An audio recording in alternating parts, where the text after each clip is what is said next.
March 13, 1919.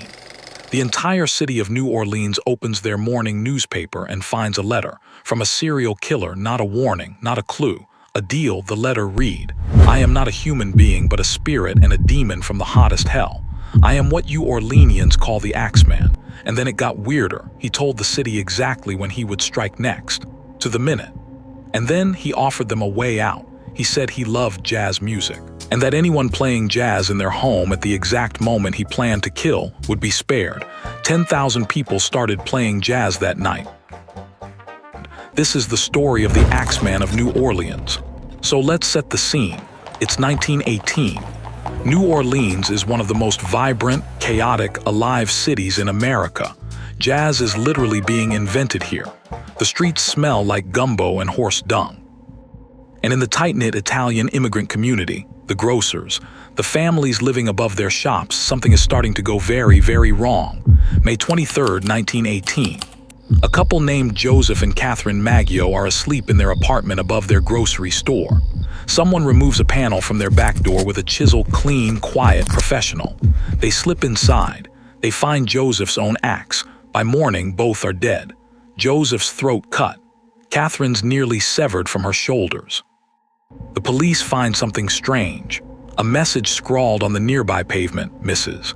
Maggio will sit up tonight just like Mrs. Tony." Nobody knows what it means, but here's the detail that should unsettle you. The killer also left his own blood-stained clothes at the scene. He had brought a change of clothes.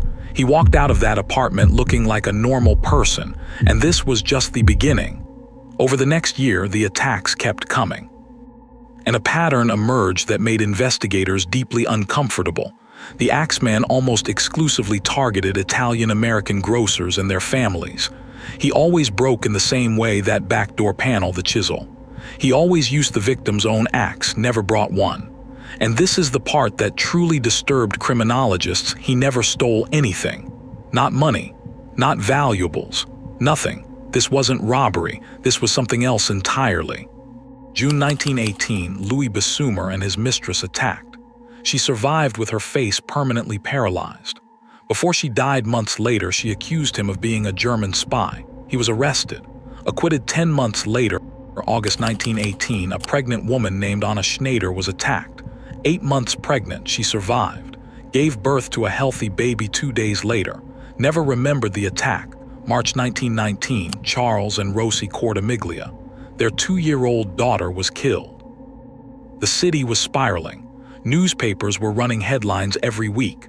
Hardware stores sold out of locks, bolts, and axes. People wanted their own weapons at the bedside. The police had nothing.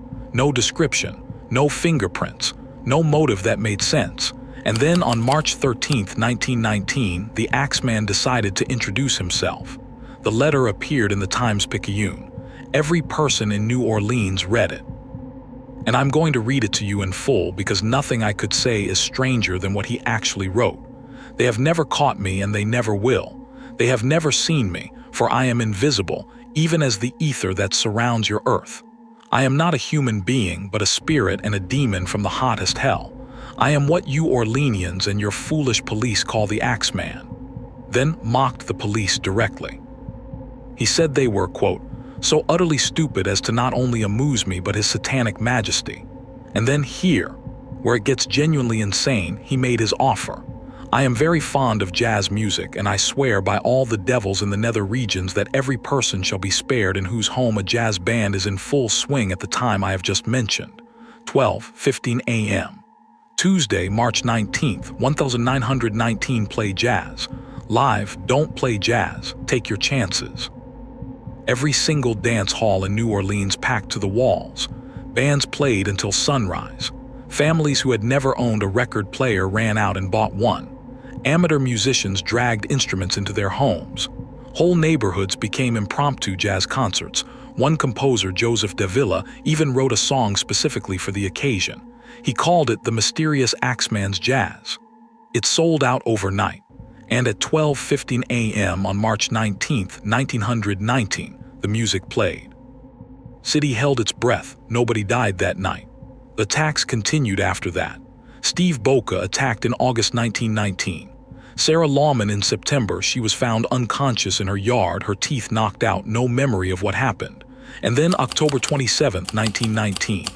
A man named Mike Pepitone was killed in his bedroom while his wife slept in the next room. She heard nothing. Mike Pepitone was the last confirmed victim. After that, the Axeman vanished. No more attacks. No more letters, just silence. The murders remain officially unsolved to this day. But here, where it gets interesting, because investigators did eventually develop a prime suspect. In December 1920, a woman named Esther Albano shot and killed a man named Joseph Mumford on a Lowe's Angel Street in broad daylight.